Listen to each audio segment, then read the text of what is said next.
नमस्कार। जो हमारे कालीबंगा संबंधी टेस्ट सीरीज श्रृंखला चल रही थी, आज उससे संबंधी जो कुछ प्रश्न है इनके बारे में चर्चा करेंगे। और ये प्रश्न आपको पहले ही जो हमारा टेलीग्राम चैनल है और व्हाट्सएप ग्रुप है वहाँ पर डाल दिया जाता है और दूसरे रोज इसका हल करवाया जाता है। आज का देखो प्रश्न कौन सा है, 13वां नंबर का। किस फैब्रिक श्रेणी में वर्तालुकार के घड़े अधिक पाए गए थे? यानी किस फैब्रिक श्रेणी में जो वर्तुलाकार के जो गड़े हैं ये अधिक पाए गए थे? इसमें है फैब्रिक बी, ब में है फैब्रिक सी, द में है फैब्रिक डी और द में है फैब्रिक एफ। तो देखो ये जो गड़े थे यानी कि किस फैब्रिक श्रेणी में वर्तालाकार के गड़े पाए गए थे? फैब्रिक बी में। इसमें क्या आएगा? ए आएगा। इसमें कौन सा आएगा? ए आएगा। अगला प्रश्न है, किस फैब्रिक श्रेणी के बर्तनों में लाल रंग के छोटे तथा मंझले मटके, ढक्कन, कटोरियाँ, थालियाँ व नैवेद्य पात्र पाए गए हैं? फैब्रिक बी ए में है, ब में है फैब्रिक डी, स में है फैब्रिक ई और द में है फैब्रिक एफ। इसमें कौन सा होगा? यानी किस फैब्रिक श्रेणी के बर्तनों में लाल रंग के छोटे तथा मंझले मटके, ढक्कन, कटोरियाँ, थालियाँ व नैवेद्य पात्र पाए गए हैं? तो इसमें आएगा फैब्रिक ई। कौन सा आएगा? स। अगला है, कालीबंगा सभ्यता के किस फैब्रिक श्रेणी के भांड स्लेटी रंग के बनाए गए हैं? कालीबंगा सभ्यता में किस फैब्रिक श्रेणी के भांड स्लेटी रंग के बनाए गए हैं?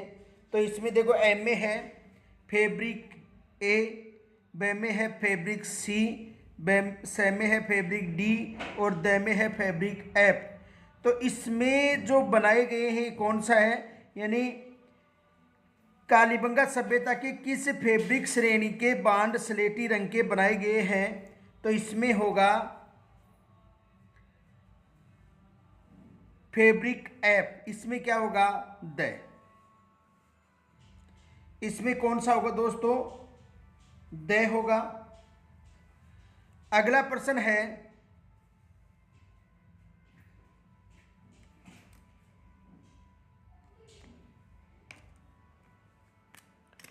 किस फैब्रिक श्रेणी के बर्तनों में चल्लेदार पेंदी के कलश, सकोरे एवं गहरी कटोरियाँ पाई गई हैं? इसमें देखो ए में है फैब्रिक ए, ब में है फैब्रिक बी, स में है फैब्रिक सी और द में है फैब्रिक डी।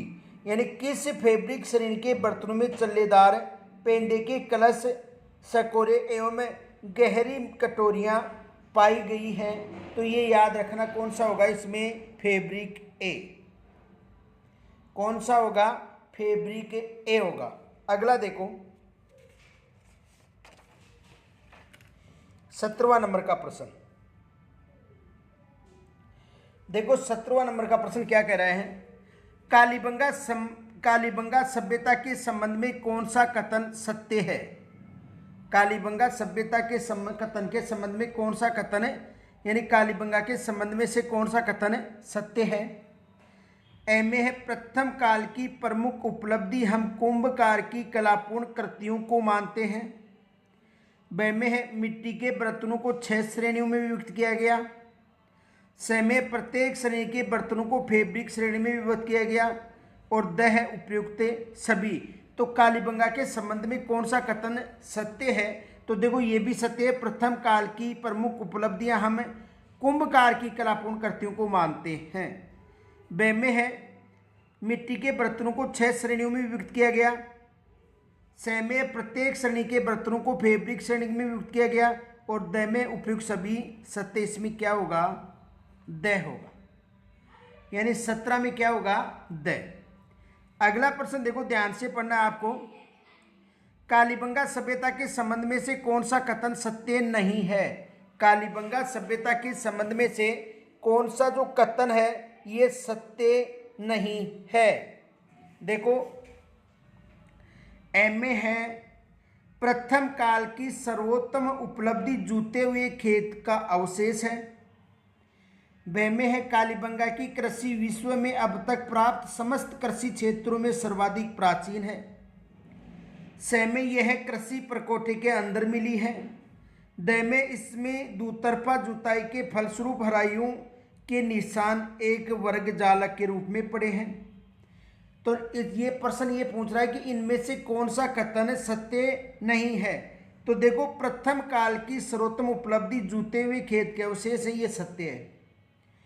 फिर है कालीबंगा की कृषि विश्व में अब तक प्राप्त समस्त कृषि क्षेत्रों में सर्वाधिक प्राचीन है, ये भी सही है। यह कृषि प्रकोष्ठ के अंदर होती थी, ये गलत है, क्योंकि ये कृषि प्रकोष्ठ के बाहर होती थी। ये कृषि कहाँ पर होती थी? प्रकोष्ठ के बाहर होती थी। अगला प्रश्न है, कालीबंगा के संबंध में कौन सा कथन सत्य नहीं है? कालीबंगा के संबंध में कौन सा कथन सत्य नहीं है? देखो, इसमें एम में क्या दे रखा है? एम में बता रखा है यहाँ से तंदूर नुमा चूल्हे प्राप्त हुए हैं। यहाँ से तंदूर नुमा चूल्हे प्राप्त हुए हैं। ब में प्रकोष्ठ के बाहर निर्मित भवनों में भी उन्हीं ईंटों का प्रयोग किया गया था जो प्रकोष्ठ में प्रयुक्त की गई थी। स में कच्ची ईंटों से निर्मित प्रकोष्ठ के भीतर एक बस्ती प्राप्त हुई और द में कुछ पक्की ईंटें भी मिली थी। तो देखो, निम्नलिखित में कौन सा कथन सत्य नहीं है? तो याद रखना, यहाँ से तंदूर नुमा चूल्हे प्राप्त हुए, सत्य है। प्रकोष्ठ के बाहर निर्मित भवनों में भी उन्हीं ईंटों का प्रयोग किया गया था जो प्रकोष्ठ के अंदर प्रयुक्त की गई थी, यह गलत है। बाकी और सही है। कच्ची ईंटों से निर्मित प्रकोष्ठ के भीतर बस्ती मिली, ये भी सही है। और कुछ पक्की ईंटें भी मिली, ये भी सही है। तो इसमें क्या होगा? ब होगा। अगला देखो, 20वां नंबर का प्रश्न क्या है? कालीबंगा सभ्यता के संबंध में कौन सा कथन सत्य नहीं है?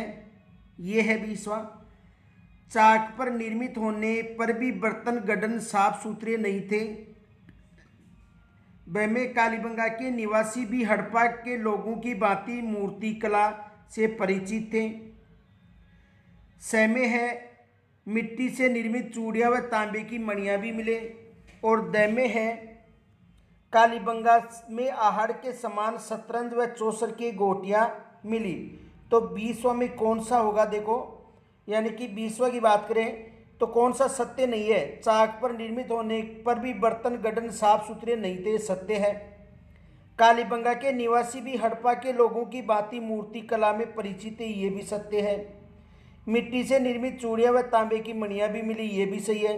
कालीबंगा में आहड़ के समान शतरंज व चौसर की गोटियाँ मिली थी, ये गलत है। तो इसमें कौन सा होगा? द होगा।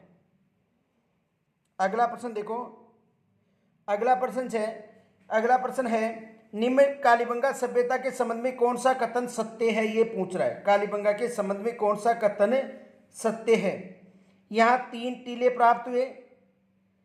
यहाँ से प्राप्त मिट्टी के बर्तनों को 5 श्रेणियों में रखा गया।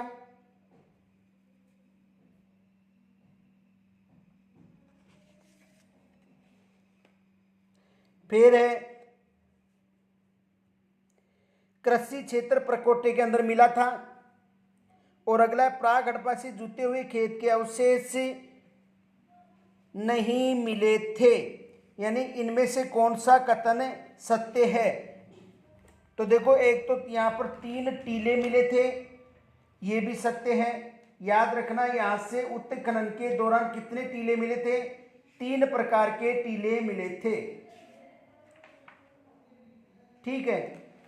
तो इसमें ये जो प्राग हड़प्पा से जुते हुए खेत के अवशेष हैं, ये गलत है। ये हड़प्पा से मिले थे, न कि प्राग हड़प्पा से जुते हुए खेत के अवशेष मिले थे। अगला प्रश्न है, कालीबंगा सभ्यता के उत्खनन का कार्य भारतीय पुरातात्विक सर्वेक्षण की ओर से किसे सौंपा गया था? अमलानंद घोष को सौंपा गया था, या ब में बालकृष्ण थापड़ को सौंपा गया था, स में है HD सांकलिया को सौंपा गया था, और द में उपयुक्त सभी। तो कालीबंगा सभ्यता का उत्खनन कार्य भारतीय पुरातात्विक सर्वेक्षण विभाग से किसे सौंपा गया था? बी कृष्ण थापड़ को, BK थापड़ को, यानी बालकृष्ण थापड़ को। इसमें क्या होगा? ब। और आज का लास्ट प्रश्न है, निम्नलिखित में से कौन सा कथन कालीबंगा के संबंध में सत्य नहीं है? यहाँ से मोहनजोदड़ो और हड़प्पा के समान ईंटों से निर्मित पक्के मकान मिले हैं। ब में यहाँ से उत्खनन में तांबे के औजार, चूड़ियाँ, अंकित मोहरे, मरणमूट मूर्तियाँ, खिलौने इत्यादि मिले हैं। स में इस सभ्यता का विनाश भी संभवतः भूचाल के कारण हुआ होगा। और द में है गंदे पानी को निकालने के लिए पत्थर की नालियाँ निर्मित थी। तो देखो, गंदे पानी को निकालने के लिए पत्थर की नहीं थी, ईंट और लकड़ियों की नालियाँ थी, ये गलत होगा। तो आज हमने जो प्रश्न है 23 तक वहाँ तक चर्चा की। शेष प्रश्नों की चर्चा कल करेंगे। तब तक के लिए नमस्कार, जय हिंद, राधे राधे।